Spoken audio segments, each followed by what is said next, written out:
Telmo Martín non se concede ningún só día de tregua. Esta mañá xa comparecía para facer balance dos resultados da xornada electoral de onte. O PP sobe de 8 a 10 concelleiros, conseguindo maioría absoluta para Martín e o seu equipo. Estamos moi satisfeitos, eu estou moi contento do que sucedeu no día de onte en Sanxenxo, posto que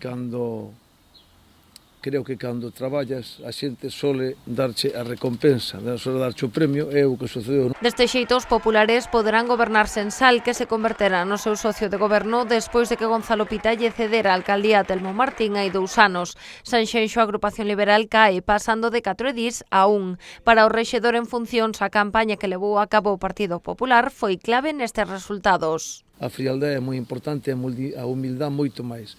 Creo que esa humildade supémola transmitir nunha campaña que creo que eu se tuvera que calificar de 1 a 10, poñeríalle un 9,5 para non ser tampouco tal, pero poñeríalle un 9,5 porque creo que foi unha campaña moi boa. Nós falamos de nós, non falamos de nadie máis, falamos un pouquiño dos 2 anos de goberno que tuvemos ao frente e moito do futuro que viña para Sanxenxo, creo que o transmitimos bastante ben. Martín xa ten obxectivos para esta nova tempada, estar preparados para o verán é o que máis apremia, pero tamén a creación de emprego e de vivenda.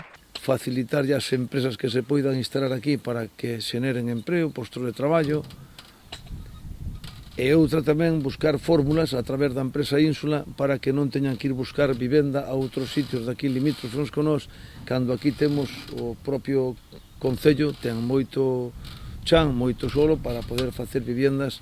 Polo demais, o PSDG sobe de 1 a 3 concelleiros. O BNG perde un edil quedando con 2 representantes e entra na Corporación Ciudadanos, con Vanessa Rodríguez á fronte. Vilanova é a outra maioría absoluta para o PP no Salnés. Gonzalo Durán renova os 10 concelleiros que conseguiran no 2015.